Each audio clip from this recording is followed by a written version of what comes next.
Small changes by Digits 27, Chapter 15, same old dynamic. Well, that was, how can I put it? Naruto looked at his three fresh genin, and he used the term loosely, with an emotionless mask despite the myriad of thoughts running through his mind. Two of them were tied to a nearby tree, while Sasuke sat rather solemnly between them, glaring at the man who he now thought would be sending him back to the academy. Ayame and Sakura seemed likewise disappointed, but he couldn't tell if it was in themselves or something else. I had expected a lot more from you three. At that, Ayame looked up, some of the previous sadness gone, replaced by annoyance, a fairly common reaction in the face of defeat. How? You don't know anything about us?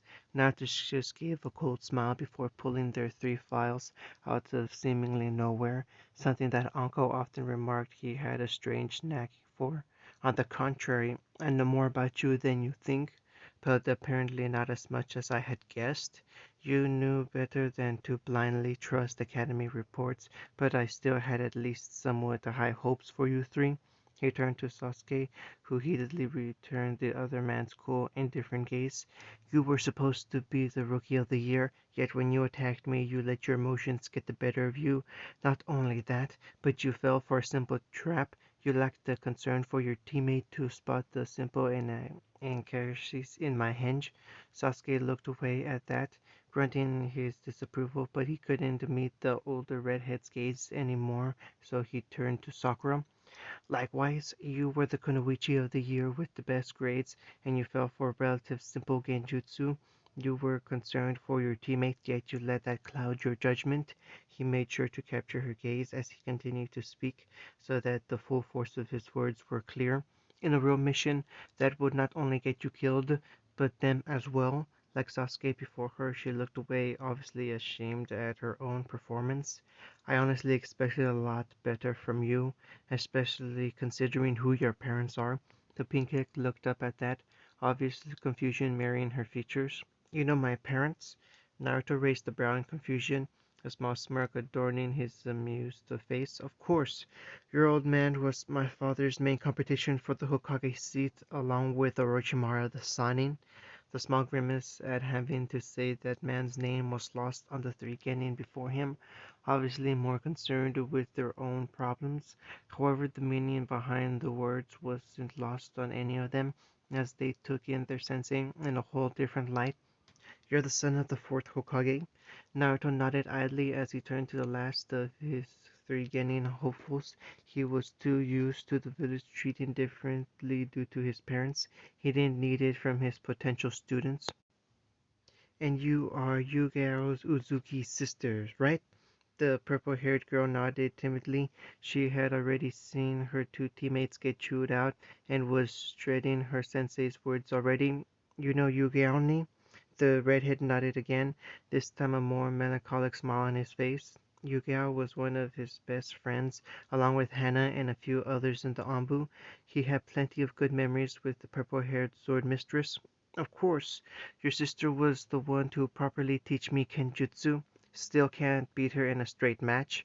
Ami smiled for a moment at the praise to her sister before Naruto's gaze became sterner. Yet I didn't see much of that in the way you performed. He looked at her confusedly for a moment. Don't you have a sword? Ami quickly shook her head, a sad look in her eyes as she refused to meet Naruto's gaze. They never taught it in the academy, and, well, Yugiani always so busy with her work in the Anbu, I just don't want to disturb her. Naruto's gaze softened momentarily before it swept back around to attack to take in the whole group. Well, in any case, your performance as a team was really poor. Your individual skills are just barely passable as Genin. Even if Sasuke's taijutsu is above average, there is no way I should pass you three. This time all three Genin hung their heads in defeat, even the Uchiha, at least until Naruto sighed loudly enough to catch their attention and ran a hand through his mop of hair. Luckily for you guys, or maybe unfortunately, I see potential in all three of you. Their heads immediately perked up with hopeful expressions in their eyes, except for Sasuke, who seemed to have the emotional flexibility of a teaspoon. I expect you three to be here at this training ground at 8 in the morning. He stared at them intently for a moment. I dislike people who are late. He mumbled something else under his breath, but they missed it. However, the words Taicho and Sulk were fairly audible. With that, he got up, gave them a friendly wave, and turned around, at least until Sakura's shrill voice cut through the peaceful afternoon. Wait, Sensei, if you were going to pass us, why did you tie us to these trees? Naruto just gave another cheeky smile before vanishing in a bright flash of red, leaving three very confused and grumbling genin. Naruto couldn't help the slight sigh that escaped his lips as he slumped into a comfortable chair in his father's office. Then again, the room could barely be called that anymore, as the red-haired teen had long ago moved out most of his father's notes and effects saved for the flame. A Potter de Hori hung on a small hook, and a few seal designs the Yondaime had left half completed. Nowadays it was mostly filled with hurried sketches and scribbles from his younger self, along with the neat layer of dust that hadn't been so much as disturbed for a few months. As he looked over the various sheets he had left strewn over the old wooden desk, Naruto slightly regretted that he had somewhat let his fuinjutsu stagnate while in the Anbu. Absently he reached for the nearest sheet, almost coughing as he managed to send a small plume of dust floating into the air, which he quickly waved away. A small smile passed along his lips as he traced the small intricate designs that was only half complete. He was just reaching for a fine ink brush when a voice called out from the doorway. I remember that one. The Kunoichi seal, right? The redhead looked up to see Uncle staring at him with a lopsided, bemused grin from the doorway. Yeah, I was going to update Jiraiya's pregnancy seal for Konoichi out in the field. His was too tough to remove on short notice, even for someone who knew how to deactivate it. Uncle chuckled, slinking across the room and wrapping her arms around the back of the chair and across Naruto's chest. Still, she lightly patted her side, where underneath her tank shirt a small oval squiggle sat on her right hip. At that, Naruto frowned, leaning back more on the chair to kiss his girlfriend on the neck before staring back at the half-finished seal. Why did I stop working on it? Uncle's expression sobered at that as she slipped around the chair, nestling into his lap and leaning her back against the side of the desk. You left on short notice for a mission in the land of water. You didn't come back for 3 weeks. When you did, you threw yourself into training your taijutsu. I haven't seen you even come in here since then. Naruto's frown just deepened. He had lost a teammate on that mission, a recruit to the Anbu. His mask was still shining and his uniform pressed and clean. It had been Naruto's job as the captain to watch over him and make sure he got back safe, but he wasn't fast enough. He couldn't be everywhere at once, no matter how hard he tried. Maybe I should start working on it again. It wasn't really a question to be answered, but Uncle chose to all the same, playfully slapping him on the chest. Never mind that, though. How'd it go with the Gakis? At that, Naruto's frown twisted into a look of exasperation that only made Uncle's grin wider and a little more towards that sadistic side that made her so infamous around the village. That bad, huh? Naruto just groaned as he ran a hand through his hair. I wouldn't call them bad, just ugh. His groans only made Anko snicker as she snuggled about on his lap, trying to get comfortable. Why couldn't I get genin that were more, Anko raised an eyebrow, poking Naruto lightly in the forehead as he failed to come up with an answer. More like your team? Naruto didn't accept her accusation, but he didn't deny it either. I mean, come on. At their age, I was leading people twice my age on A-ranked missions. Itachi had managed his Sharingan beyond anything the Uchiha had seen, since Madara and Shisui had managed to master the Shunshin to the point he got a moniker because of it. Uncle sighed thoughtfully, a rare expression on her usually playful features. Naruto, you can't have your expectations so high when you were gaining. Konoha was still recovering from both the war and the QB attack. You were fast-tracked through our education and immediately thrown out into the field. These kids aren't us. I mean, come on, you've seen Kakashi. Child prodigies don't tend to come out the most well-adjusted of people. This time it was Naruto's turn to raise the bemused eyebrow. So I'm not well-adjusted? Uncle just snorted in that cute manner of hers, staring at the redhead incredulously. You mean besides that massive hero complex of yours, your obsession with your father, and your innate fear of women? Naruto blinked, and silence reigned in the small study for a few moments. I'm not afraid of women. At that, Uncle couldn't help it but burst out laughing, nearly falling off Naruto's lap in her exuberance. Even Naruto was sporting a grin. Oh, please. I swear you still shudder every time we walk past that red-haired baker in the market street. Just what the hell did your mother do to you anyway? Naruto grumbled something under his breath before rounding on his girlfriend. Oh, what about you? Uncle managed to quickly gather herself together and look at Naruto with false superiority. What about me? I'm the picture of well-adjusted kunoichi. To emphasize her point, she cupped her chin with both hands and gave Naruto a heartwarming smile. Luckily, the redhead had years to grow and immunity to such tactics. What about the exhibition strikes of yours? Uncle blinked at that, looking down at the clothes that she was wearing, which, admittedly, was just the sheer top and her underwear. I swear, if I wasn't here to tone you down, you'd be walking around in a mesh shirt and little else. Uncle pouted and crossed her arms under her substantial bust, not exactly helping her point. I'm not that bad. Naruto snorted and poked her just above her heart, making her uncross her arms to bat his finger away. And you're obsessed with Dango? At that, Uncle bristled, a vicious gleam entering her eyes. You're obsessed with ramen? Naruto grinned and leaned closer. You picked your teeth with Senbon. Uncle rose to the challenge, bringing her face so close their noses were almost touching. You don't know how to use a damn door. There was another pregnant pause as the two shinobi gazed balefully into each other's eyes, daring the other to say anything. Suddenly, and neither knew who instigated afterwards, the two slammed their lips together aggressively as hands began to quickly wander across clothing, shucking where it were possible. The chair groaned beneath them as they lost themselves in their passion. Almost an hour later, and the two found themselves naked, sweaty, and panting atop the office desk, more than just the dust having been disturbed during their bout of love-making, as Uncle found when she peeled off a rather intricate seal drawn from where it had been stuck to her left ass cheek for the better part of the last half-hour. Naruto was smiling happily next to her, an arm snaked around her waist while the other held his father's cloak across their lower house, trying to converse what modesty they had left. What were we talking about again? Uncle chuckled humorously at the labored question. Naruto had offered all been rather starved of oxygen for the past few minutes. Oh, you know, just how you have serious mommy issues while I'm just an all-rounded awesome person.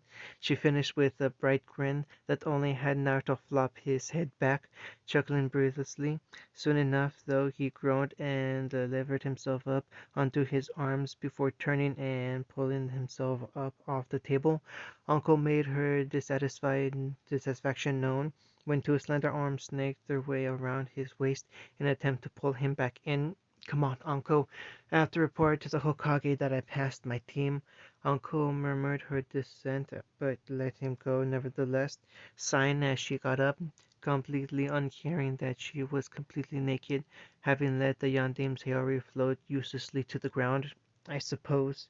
You can't keep grumbling about how late Kakashi is all the time only to do it yourself.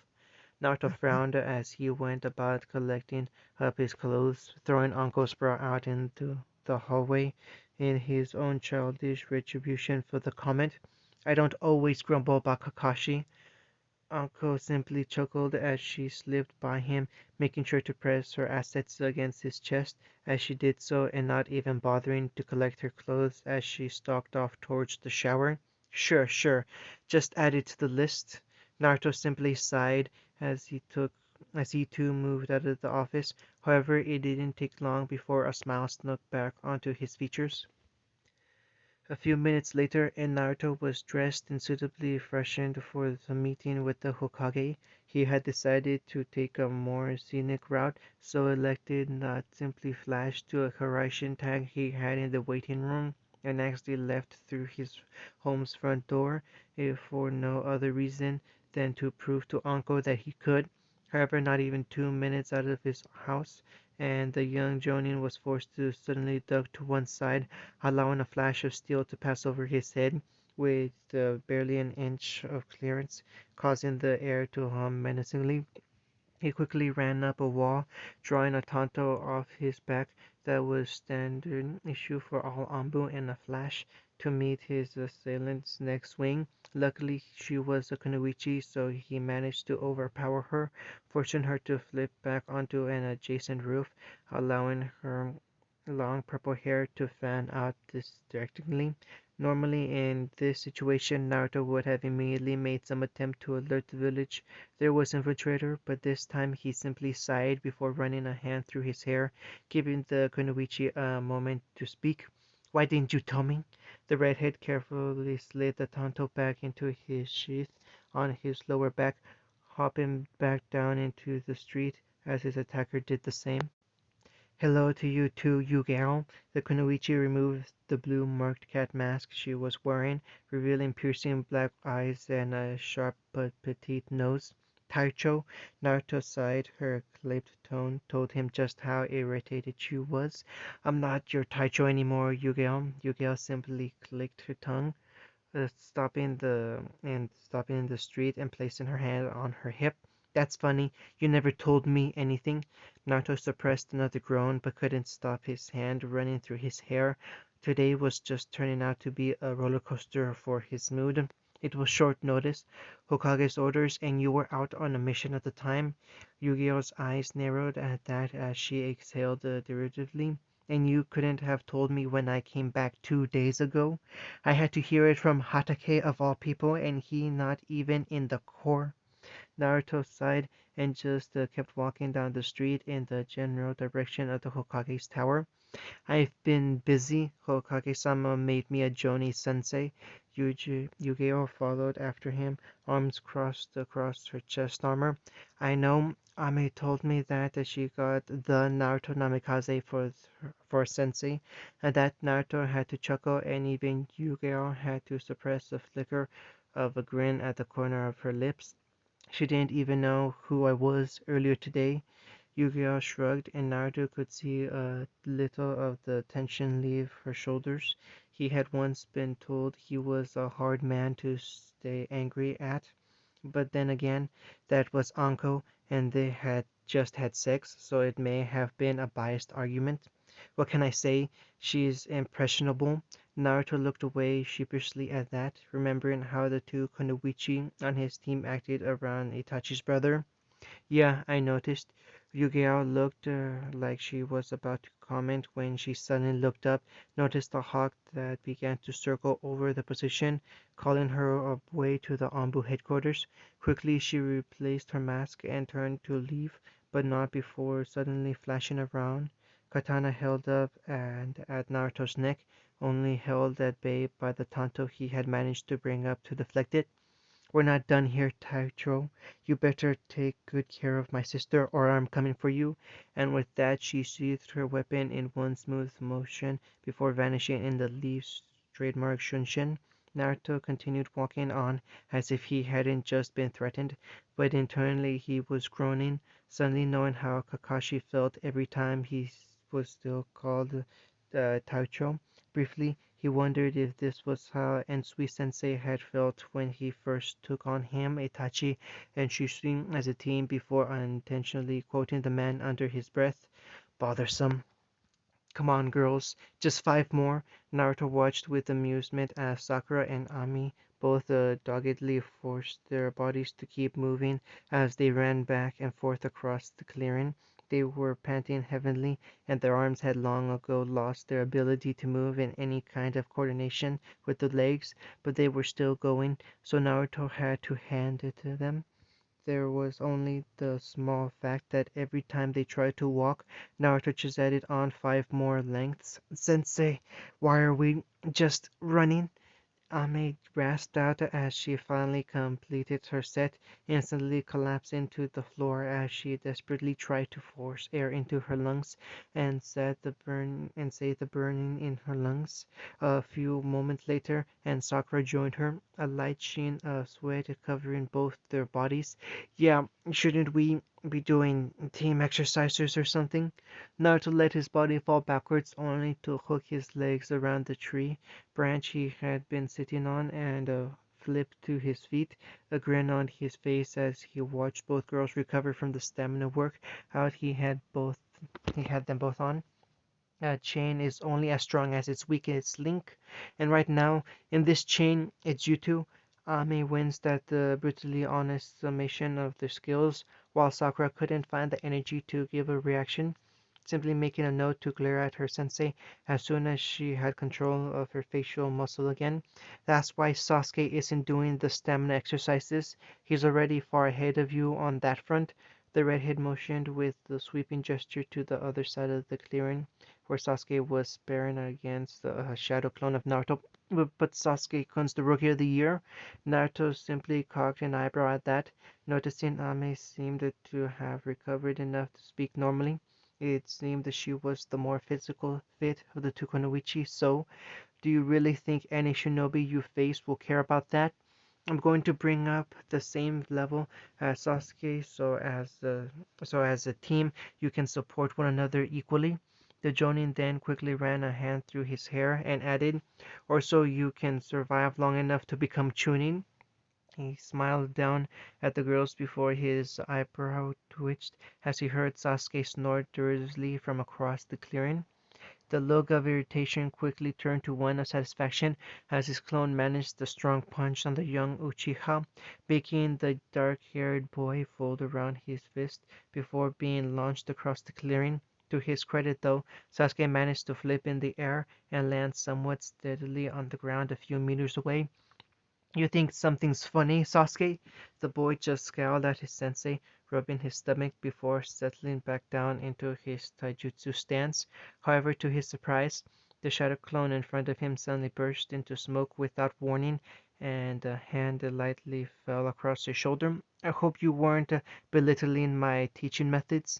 Sasuke leapt away in surprise as Naruto suddenly appeared from behind him in an instant. In his surprise at the man's speed, he nearly tripped over his feet. Fast! Sasuke's eyes widened, though when he turned around, only to see a palm heading for his stomach, it was too fast for him to dodge, so he simply moved with it, leaning back to disperse most of the force. It still widened him, though, but he stayed on his feet, glaring at where his teacher stood, the man not even bothering to enter a stance of any kind. You know, Sasuke, when I first saw your profile and saw that I would be teaching Itachi's little brother, at the mention of that man's name, Sasuke's eyes narrowed dangerously, and for a second Naruto could have sworn he saw a flicker of red in those black orbs. I thought you would be a lot like him. Sakura and Ame looked on in confusion from the side of the training ground, worried for the boy they both had a crush on, but at the same time too tired to do anything. Sasuke, on the other hand, didn't want to hear any more, and immediately charged the Chunin, launching into a flurry of fast-paced taijutsu moved the two girls struggling to keep up with. But you know, Sasuke, I've known you for less than a day, and I already know you're nothing like Itachi. He easily swatted aside a spinning kick, diverting the motion so Sasuke flew over his shoulder. Itachi wasn't as powerful as people made him out to be, but he knew how to use what he had, and he perfected everything he knew. He grabbed Sasuke's punch in one hand, quickly catching the lead-up kick before spinning and throwing the boy clear across the clearing. He knew how to keep his head in the most stressful situations. He never letting his emotions control him. At this point, Naruto wasn't even sure Sasuke was listening, as the boy flashed through the hand seals that Naruto was too familiar with. Fire released the Grand Fireball Jutsu. Sasuke exhaled an impressive sphere of flames that hurtled across the training ground, scorching the grass as it passed over. However, Naruto was no longer in its line of fire. Itachi was always aware of his environment. The sudden voice made Sasuke recoil away as Naruto once again appeared behind him, grabbing his shoulder and flipping him forward so he impacted painfully on his back. He tried to pick himself back up only to feel a sandal foot press him back down, making cracks appear in the ground beneath him from the force. Suddenly the sun was blocked out as Naruto leaned over, making sure to lock eyes with the young Uchiha. But Itachi was a traitor. Don't become like your brother. Sasuke couldn't help but wince at the pressure on his chest, but still managed to grin out between gritting teeth. Who are you to tell me that? For a moment, Naruto's hair fell forward across his forehead protector, shadowing his eyes. I was your brother's teammate. Sasuke's eyes widened as it suddenly all clicked into place. He remembered why Naruto's face was so familiar. When Itachi was still in the village, a red-headed boy would often come over to eat with them along with his cousin Shisui. Sasuke was still young at the time, so he barely remembered, but he even recalled that some boy joined him and Itachi playing ninja or practicing shuriken throwing. A tomato head. Suddenly, Naruto's foot was hooked underneath Sasuke's side, and with a fluid motion, he flicked Sasuke back up onto his feet. I hated that stupid nickname. Shisui would always laugh at me whenever you called me it. Sasuke just blinked as he proceeded. The fact that his sensei was the very same boy that would go toe to toe with Itachi, and sometimes even win. At this point, Sakura and Ame had recovered enough to walk over, sensing that the fight was over. Sensei, while Sakura had immediately gone over to see if Sasuke was okay, who was too shocked to shrug her off as usual. Ame just looked towards the Jonin in confusion. He simply smiled at her, though, reaching across and ruffling her hair, much to her obvious annoyance. Don't worry about it. Me and Sasuke just had something to talk about, okay? Ame looked uncertain, but when she looked across and saw the Uchiha look back to his normal, sullen self, she nodded slowly.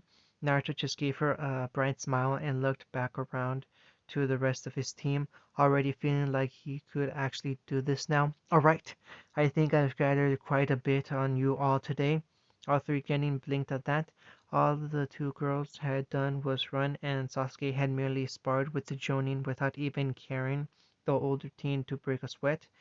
Sakura, the pink-haired girl, jolted to attention at the firm but warm voice meeting her sensei's purple eyes quickly.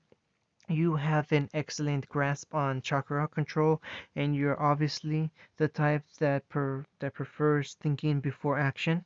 Normally, I would say that would make you dead set for the kryptonite department, but to be honest, I think that would be putting your potential to waste. You have the makings for an excellent genjutsu specialist, or even a combat medic with the right training. Sakura seemed surprised by the frank assessment, and more than a little pleased internally to be praised. However, immediately she felt a sense of foreboding come over her. I suck at all that fun control stuff, so until I can find someone to help you along the path, I'll be working on your stamina and increasing your chakra reserves, considering that is where you're lacking at the moment.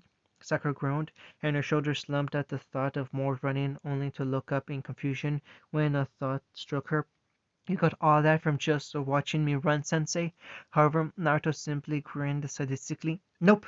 Leaving the poor girl confused, Naruto turned to his next student, Sasuke.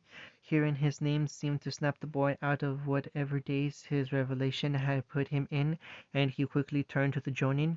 It's fairly obvious your taijutsu and ninjutsu are both strong with a lot of potential for further growth.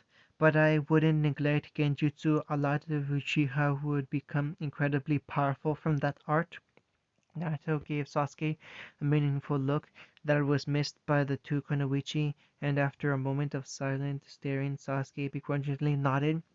For now, I'll work you on those areas, but I'll also be working with you to unlock your Sharingan, and as far as I'm concerned, you're behind. Sasuke scowled at that, but he couldn't exactly refute it. By his clan standard, he was somewhat of a late bloomer in that regard, which infuriated him to no end. Ami, Finally, Naruto turned to the purple-haired girl who had been avoiding his gaze up until his point. Like Sakura, you are lacking in both stamina and chakra reserves, but you are more conditioned for physical combat than her, something that I will be helping you work on, being a specialty of mine. He grinned at the three genin, standing up straight and nodding appreciatively at them all, not seeing what they were now, but the team that they could become. Right then, we'll head off to the mission desk and collect our first mission as Team 7, okay? At that, even Sasuke seemed to perk up as all three felt themselves fill with excitement at the prospect of their first real mission as a shinobi of the leaf. However, as Ami turned to follow her two teammates, she felt a hand on her shoulder, holding her back. Curiously, she turned to look up at her sensei, who, to her surprise, was holding out a long, thin katana. Here, I know what it feels like to stand in the shadows of your family, but the people you look up to are supposed to be surpassed. I'm not telling you to learn kenjutsu, but you shouldn't rule it out just because your sister uses it. A shinobi has to use every advantage they have. Ame looked up at the red-haired teen for a long few moments before tentatively reaching out and accepting the blade. She had often held her sister's various swords, but they were always far too heavy for her. This one felt surprisingly light, and just correcting her hand, "Thank you, Sensei." To her surprise and mortification, Ami held a little blush rush. She felt a little blood rush to her cheeks as Naruto met her stuttered words with a kind smile. She immediately turned away and ran off after her teammates, clutching the long sword to her chest. Naruto just chuckled as he walked off after her, wondering what the first mission as Team 7 would be like. End of chapter 15.